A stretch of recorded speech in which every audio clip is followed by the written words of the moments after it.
Nah, Hmm. di bab 3-nya kan kita bilang yuk dagang saham. Ya, ya yuk dagang saham. Nggak yuk nabung. Kenapa? Karena filosofinya saham itu jual beli. Nah, masalah Oke. investasi atau trading itu masalah ke holding periodnya, lama menyimpannya gitu kan. Kalau Hmm. misalnya lama menyimpan berarti orang menyebutnya investasi. Padahal prakteknya tetap buy sell juga. Misalnya Kak Yuda Oh beli iya. nih sama BCD tahun ini nih, dijual tahun berikutnya tetap aja ada sell-nya gitu.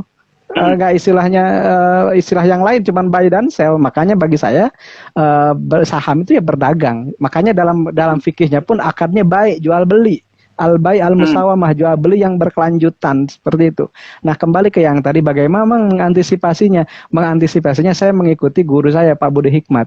Nanti Sabtu ada acara kita jadi syariah saham ya Kang Adi ya. Iya. Ada acuan untuk cuan. Ada acuan untuk cuan. Nah, acuan untuk cuan ini bisa sesederhana yang bisa kita lakukan. Ada misalnya, saya akan TP atau target taking profit ketika profitnya sudah senilai mobil Avanza. Itu kan itu hal yang boleh-boleh aja gitu. Acuan yang penting ada Oke. acuannya. Atau misalnya saya akan taking profit ketika profitnya itu sudah 3 kali deposito. Itu juga acuan untuk Hmm. cuan. Kalau yang lebih rumit lagi, yang lebih kompleks lagi, ada misalnya kalau Pak Budi itu menggunakan standar deviasi. Jadi saya akan TP ketika saham ini standar deviasinya sudah plus 3. Jadi kalau di Stockbit tuh Hmm. di Kang Adi Iya, itu iya. ada tuh fasilitasnya. Ada PI misalnya 3 standar deviasi, PER-nya sudah Hmm. 3 standar deviasi. Di situ akan saya jual. Kenapa? Karena biasanya katanya kalau saham itu sudah 3 standar deviasi ke atas itu sudah mulai koreksi. Nah, itu juga ada Hmm. acuan untuk cuan. Jadi acuan untuk cuan bagi masing-masing orang itu bisa berbeda. Ada yang dengan sesimpel kalau sudah saya senilai mobil Jepang saya take profit. Ada yang misalnya tadi ya saya akan 3 kali deposito saya take profit. Kenapa? Karena 3 kali deposito itu sama dengan 3 tahun kita menyimpan kalau di dalam instrumen deposito. Atau misalnya Iya. 3 kali sukuk. Sukuk itu 5% Hmm. sekarang. Misalnya 15%, Iya. saya akan take profit. Itu juga bisa. Atau kalau secara teknikal lagi misalnya acuan untuk cuannya adalah ketika menembus MA20. Nah, itu juga acuan untuk cuan. Jadi banyak sekali acuan untuk cuan itu tergantung kita mau pilih yang mana. Bahkan ketika ada salah seorang trader yang cuma setia dengan satu saham saja, dia bisa untung banyak. Kenapa? Karena dia sudah tahu karakternya gitu. Saham ini kalau Hmm. misalnya ada yang pegang Sido nih, kalau Sido ini kalau 700-an beli aja, merem aja katanya. Tapi kalau 900-an mulai nih hati-hati jual apa? Mulai siap-siap jual. 975, 950 itu siap-siap jual. Itu juga acuan untuk cuan. Jadi acuan untuk cuan ini untuk ada filosofi jangan sampai buah yang matang yang sudah ranum itu busuk di tangkainya karena kita telat memanen. Gitu Kak Yuda. Itu yang sering terjadi di saya tuh Kak Mak. Saya tuh kan beneran jarang mantau ini ya. Saya tuh ada beberapa saham yang sempat naik banget. Eh, Mm-mm. tapi emang beberapa ini kalau saya sebutin sahamnya rata-rata non syariah gitu. Emang ada beberapa saham Santai aja, yang saya nggak punya. apa-apa Kak. Mm-mm. Kayak anggaplah saham bank dia udah naik 20%. Terus karena terus Goto juga nih sekarang ini salah Udah satu mulai untung. ya yang mengajarkan saya kalau ternyata investasi di saham tuh yang salah satu yang penting itu kesabaran gitu, karena di saat Betul. orang tuh waktu kan saya Goto beli dari IPO kan emang sempet naik banget dan saya ngerasa karena saya percaya sama perusahaannya ya udah saya nggak mau jual dulu, saya pengen nabung rutin di saham tersebut setiap bulan, dan sempet turun banget tuh dari floating profit 35% malah jadi floating loss 35%, tapi ya udah beli aja rutin setiap bulan. Dan banyak yang bilang juga lu ngapain sih beli di kayak gitu, tapi ya udah karena pemikiran sendiri, pede sama apa yang dipercaya, sekarang sabar udah untung lagi nih. Cuma sampai Hmm. sekarang belum di TP kayak yang kemarin Bang ya bisa jadi kayak yang Mengamsi bilang tuh, malah buah yang udah matang busuk di pohon nanti balik jatuh lagi gitu. Karena Iya. belum punya acuannya untuk cuannya tuh di mana gitu. Bener kan itu salah satu pelajaran yang menarik banget sih dari Mengamsi. Kita harus tahu acuan mau ngambil apa namanya Untungnya. cuannya di mana gitu. Betul. Karena biasanya kadang Betul. sering ya udah saya diemin aja toh emang belum pengen dipakai kok uangnya selalu kayak gitu ngerasanya. Iya. Ya Padahal paling gitu. kalau kita lihat kayak tadi PE-nya emang udah ketinggian ya udah tarik dulu kalau PE-nya udah ketinggian, atau kalau emang kok ini secara teknikal udah tembus EMA 30, ya udah tarik dulu, kan seharusnya bisa kayak gitu ya, bukan beli dan tutup mata gitu ya, Mang. Iya, karena gini, apalagi di saham syariah ya. Saya ini juga buat teman-teman yang di syariah saham. Saham syariah itu kan tiap 6 bulan direview. Tiap 6 bulan direview. Jadi ada kemungkinan dia akan switch gitu, atau misalnya akan keluar dari daftar efek syariah. Nah itu juga jadi namanya risiko di saham syariah itu nambah lagi satu, Kak. Nambahnya itu adalah risiko dikeluarkan dari daftar efek syariah. Jadi bagi yang khusus di saham syariah itu ada salah satu risiko yang tidak dimiliki di investor saham lain gitu, yaitu risiko dikeluarkan dari DES. Itu mau nggak mau akan cut loss berapapun gitu. Tapi ternyata cut loss di saham yang keluar dari DES itu biasanya mitigasi dari cut loss yang lebih besar. Contoh, saya berikan contoh. Orang sering tanya ke saya sekarang, Mamsi masih punya WSBP nggak? Karena singkatan WSBP itu wajib sell bulan Februari gitu. Itu singkatannya, wajib sell bulan Februari gitu. Saya bilang WSBP itu sudah sejak pandemi saya nggak punya. Loh kan Mamsi dulu punya banyak. Iya, ketika dia masuk saham syariah saya punya. Tapi ketika dia dikeluarkan mau nggak mau saya tutup, saya keluarkan, saya jual semua. Dan ternyata ketika saya jual itu justru malah lebih dalam. Kenapa? Karena ada utang yang membengkak di situ. Karena di salah satu mitigasi dari saham syariah itu, kalau dikeluarkan berarti utang bunganya membengkak gitu, Kak. Utang berbasis bunganya itu adalah bertambah melebihi dari toleransi, dan kalau utang sudah mulai bertambah, kemungkinan kalau tambah terus bisa minus, dan terbukti WSBP itu ekuitasnya minus. GIAA, mohon maaf saya sebutin BUMN semua ya. WSBP itu minus, GIA itu minus, WSKT itu utangnya gede. Kemudian GMFI anaknya GIA pun sekarang ekuitasnya minus juga, Kang Adi. Dulu kan GMFI favorit Kang Adi itu. Iya. Sekarang minus lagi ekuitas. Ekuitasnya minus sekarang. Mau nanya deh. Mas Adi juga mau nanya. Ini kalau kita beli saham syariah, pas kita jual dia udah dikeluarin dari syariah tuh hukumnya gimana ya? Tidak masalah, Kak. Jadi karena memang alternatifnya cuma jual doang. Yang sering ditanya. Alternatifnya cuma bisa jual doang, nggak bisa beli. Jadi memang kalau misalnya kita tahu, udah keluar ya udah. Kalau saya ini mazhab saya nih ya. Jadi kalau misalnya punya saham syariah nih, kemudian udah untung, kita tahu ternyata ini ternyata dikeluarkan atau ternyata memang tidak saham syariah, gimana? Ambil aja pokok modalnya. Ambil aja pokok modalnya. Misalnya beli untungnya sedekahin ke sosial gitu. Itu cari aman. Tapi gimana Mang, kalau loss mah nggak masalah kan, modalnya juga udah kegerus gitu. tapi tadi Mang, mungkin boleh dipertegas sedikit tentang kesosialnya ini, sedekahnya gimana, karena yang masih beranggapan adalah ketika saham non syariah ini saham syariah dijual karena tidak syariah lagi, terus dia dapat untung, ini taunya sumbang ke masjid, ngasih makan ke anak yatim. Nah ini mungkin bisa dipertegas sedikit ya, bagian mana yang diperbolehkan untuk proses cleansing tadi, Mang? Oh iya, Kang Adi kayaknya lebih paham tuh masalah cleansing karena pernah ngebahas reksadana.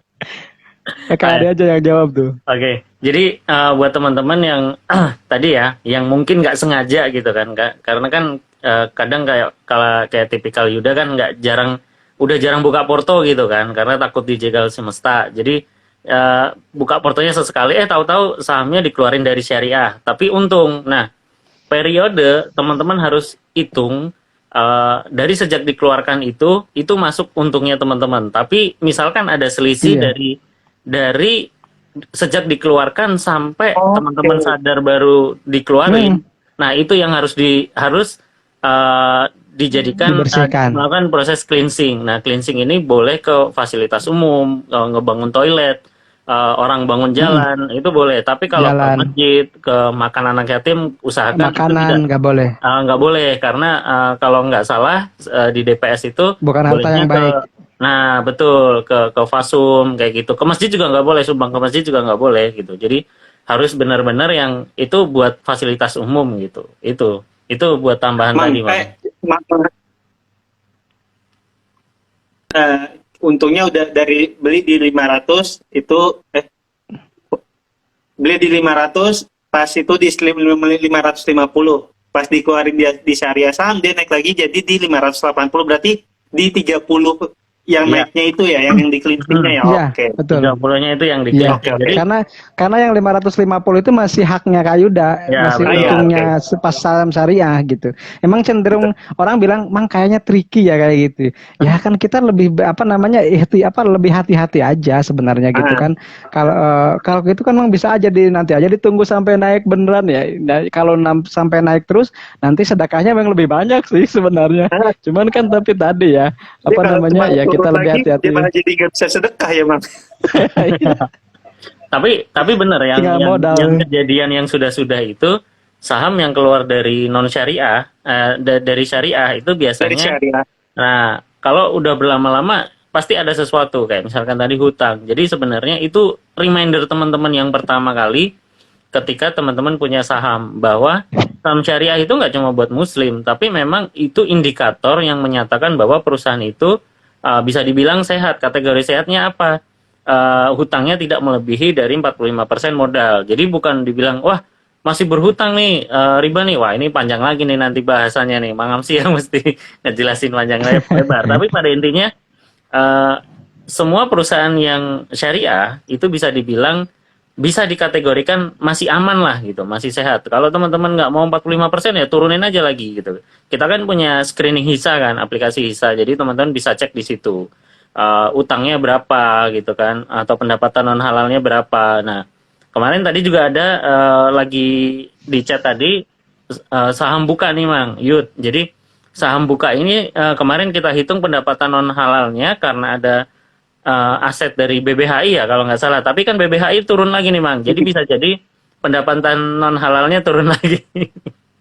Karena saham BBHI-nya turun lagi kan itu. Jadi Alobank kan. ya, Alobank. Alobank. Jadi bisa jadi nanti ya kita masih nunggu lah periode selanjutnya ini buka masih masuk syariah apa enggak itu. Tapi kalau untuk kemarin waktu Alobank di harga tertingginya itu waktu laporan keuangan rilis buka udah otomatis keluar dari syariah sebenarnya karena pendapatan non halalnya sudah lebih dari 10%. Tapi tetap nunggu keputusan fatwa DSN MUI dulu gitu. Nah, ini back to topic. Mas Adi ini ada yang nanya nih. Anton Nois nih, list saham syariah paling update di mana? Gampangnya lihat indeks JI aja kan ya, Mas? ISI. ISSI. SI itu. Ya. Lihat indeks itu aja teman si Anton. Karena itu Ada yang paling update. 483 sekarang. 483 sekarang yang masuk. 483 emang? Iya. Di syariahsaham.id juga ada Kang Adi. Syariah ternyata dibanding yang bukan syariah ya. Itu di kita itu 780 kan saham itu. Dan di sektor finance itu ada sekitar 100 lebih. Jadi memang kebanyakan yang tidak masuk tidak masuk efek syariah itu saham-saham finansial, saham-saham keuangan gitu Kak Yuda. Jadi memang di situ kan saham keuangan di kita memang banyak ya, ada 100 lebih dari mulai perbankan, asuransi, finance, kemudian investment company itu ada sekitar 100 lebih. Jadi dari 300 yang non syariah itu 100 lebihnya itu adalah finance gitu. Oke. Nah, ini teman-teman menarik nih. Nih saya mau tanya dulu ke Mang Amsi nih sebelum ke Yuda.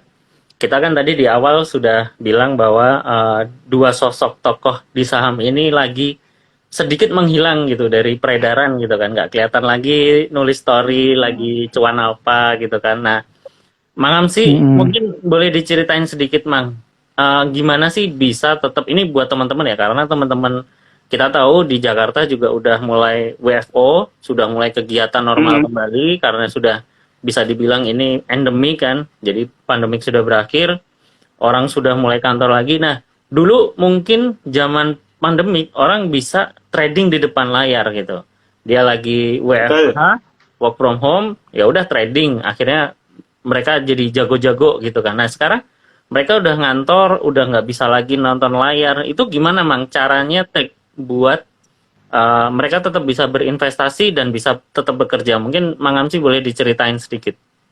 Dari Mang Amsi dulu, nanti Yuda gantian.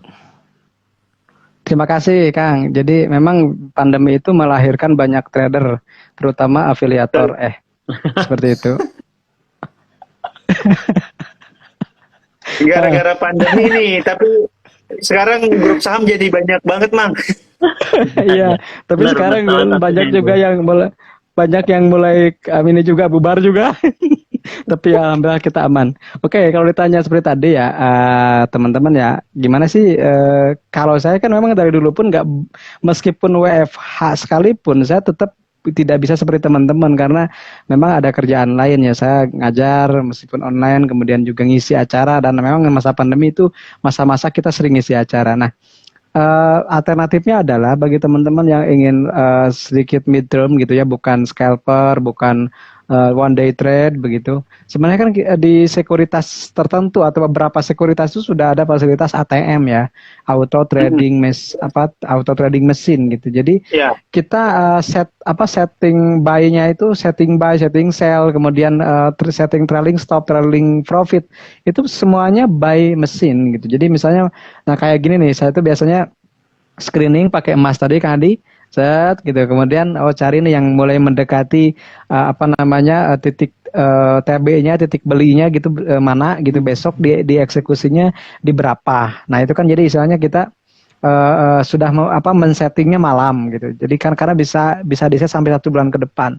Itu salah satu alternatifnya. Kemudian juga kalau kita sudah mulai kerja lagi seperti ini gitu, sudah mulai normal lagi, sebenarnya justru kita bisa menjadi investor lah gitu. Dalam tanda kutip investor dengan memperhatikan tetap teknikal. Artinya sebenarnya gini ya, kalau kita menggunakan scanner yang kita punya yang tadi emas yang saya sering share juga di Instagram, itu kan sebenarnya kalau yang multi bagger pasti tersaring di situ Kang Adi. Coba cek. Setiap ada multi bagger di tiap Benar. tahunnya selalu tersaring oleh emas. Kenapa? Karena emas itu kan saham strong uptrend ya. Dia sudah menembus EMA 30, EMA 100, EMA 200. Nah, kalau sudah lolos tiga-tiganya itu sudah mulai investing tapi juga trading jangka panjang. Disebutnya itu trading jangka panjang. Tapi jadi akhirnya semi investing juga. Kenapa? Karena sahamnya memang bagus gitu. Kayak SMDR tadi. SMDR itu kalau di emas udah lama masuknya Mas, Kang. Dan sampai sekarang itu belum patah trennya. Nah, seperti itu misalnya. Atau misalnya di tahun kemarin ada Tefas, grup-grup itulah, grup MCAS, kemudian DMMX ya. Yang tahun kemarin seperti itu. Ya, Jadi di setiap tahun kita dapat multi bagger sebenarnya dari saringan emas itu. Cuman orang bingung kapan belinya, Mang. Nah, karena orang belum biasa buy on breakout. ya, Jadi kan belum biasa orang beli ketika nembus resisten. Padahal resisten kalau tertembus berarti di situ ada cerita yang besar. Jadi sebenarnya market discounts everything ya, pasar ya Kak Yuda. Pasar itu kan pastinya selalu benar. Singkatannya itu. Pasar itu pastinya selalu akan benar. Market is always right gitu. Kemudian chart tells everything. Chart itu menggambarkan segalanya. Saya memang ke orang bilang fundamentalis, tapi ketika masuk saya pakai chart. Kenapa? Karena chart itu sudah punya cerita di baliknya. Jadi SMDR ini naik terus-terusan, bukan nggak ada cerita di baliknya kan? Ada cerita di situ. Misalnya direksinya pun terus beli, kemudian ada cerita bahwa sektor perkapalan sekarang sedang bagus dan memang kinerjanya juga fantastis. PI-nya pun di bawah 5. Ini kalau masuk Elo Kengong kayaknya masuk gitu di SMDR kalau lihat valuasinya kan seperti itu. Jadi chart itu sudah menggambarkan semuanya yang ada, apakah itu mekanisme pasar, apakah itu optimisme pasar, apakah itu kinerja. Chart tells everything. Jadi kalau misalnya kita bisa di kondisi seperti ini tetap trading, tetap bisa investing dengan menggunakan auto trading mesin dan memaksimalkan analisis laporan keuangan. Jadi kita lihat laporan keuangan terbaru, kemudian cek di chartnya apakah sedang uptrend, tinggal set berapa dan pada akhirnya money management berapa sih lot yang bisa dibeli. Mungkin itu kalau saya. Oke, ini menarik ya. Tips dari Mangam sih menarik adalah banget ya Mas Adi.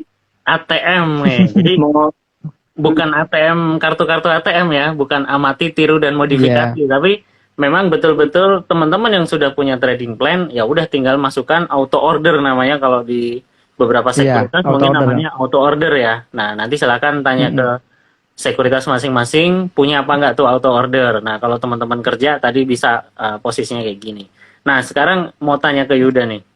Yud, kemarin sempet keluar teaser ya. Oke, tahun kemarin Yuda terkenal dengan Yudamologi nih. Pokoknya ikut Yudamologi. Pokoknya yang Yuda beli kita siap jual gitu, bukan kita siap beli tapi kita siap jual gitu. Nah, ini tahun kemarin kan sempat keluar namanya Dijegal Semesta. Waktu itu konten pertama yang gue lihat itu adalah tentang semesta. Nah waktu itu gue bingung, semesta ini semesta universe atau Indoverse. broker gitu kan. Oh ternyata broker gitu kan, baru nggak, dan gue baru sadar bahwa oh yaudah di saham gitu. Nah ini nggak salah nih dari stand up comedy ke Mm-mm. saham nih. Nah mungkin Ah, akhir-akhir ini apa yang ngebikin Yuda jadi beralih dulu FOMO? Mungkin kan juga ikut-ikutan ya, kayak misalkan lagi nggak banyak job di luar, terus akhirnya online terus belajar saham. Nah, apa yang membuat sekarang Yuda gimana cara ngatasinya nih? Yuda aktivitas kemarin beberapa film juga sudah mulai tayang ya Yud ya. hmm. Nah, itu gimana Yud cara ngatasinnya? Tetap investasi, syuting iya, dan mungkin bakal ada event besar juga nih di awal Juli ini nanti. Mungkin boleh sedikit cerita Ya. nih. Jadi tadi mau nanggepin soal Mamsi dulu tuh, ternyata bagus banget. Ternyata chart itu, angka-angka itu tuh nggak cuma nunjukin angka, tapi ada cerita di baliknya tuh, Cerita. sesuatu yang kayak boom banget itu, kayak apa namanya, baru insight baru yang udah terima gara-gara live ini. Terus tadi kalau pertanyaannya soal gimana cara tetap investing walaupun ada kerjaan, nah mungkin ini nggak bisa dilakuin sama beberapa teman-teman juga. Yang udah lakuin tuh Mas, cuma buka portofolio tuh di awal bulan sama di akhir bulan. Di awal bulan tuh buat beli apa yang udah dari awal direncanain, karena kan emang udah menetapkan nih nggak mau trading cepat. Jadi biasa misal lagi mau beli saham apa, karena emang udah belajar ngitung-ngitungnya, udah belajar ngitung, ternyata emangnya masih murah, akhirnya beli, dan di akhir bulan cuma lihat hasil pembeliannya nih gimana sih, beneran berhasil atau enggak, kayak gitu. Jadi beneran cuma melihat itu di awal dan di akhir bulan, biasanya kayak gitu. Cuma emang kalau lagi rutin konten, emang harus sering-sering buka portofolio. Kebutuhannya untuk konten, kebutuhannya bukan untuk jual dan beli, murni buat konten aja gitu. Terus kalau ditanya kenapa mulai dari stand up comedian sekarang ngomongin investasi saham, karena akhirnya nemu pembeda di antara stand up comedian lain, Mas. Maksudnya stand up comedian kan mungkin kalau mengabsi waktu nonton itu 2014 secara jumlah itu masih sedikit. Jadi kita lucu aja tuh cukup. Nah sekarang tuh selain lucu, kita juga harus beda. Nah dulu tuh yang membedanya tuh Yuda adalah stand up comedian yang ngebahas isu-isu tentang Depok, makanya sempat mendeklarasikan diri sebagai tokoh masyarakat Depok. Nah waktu 2020 pandemi, semua orang ngomongin investasi saham, sebagai anak yang FOMO banget, akhirnya ikut-ikutan. Dan karena FOMO ya gitu, nyangkut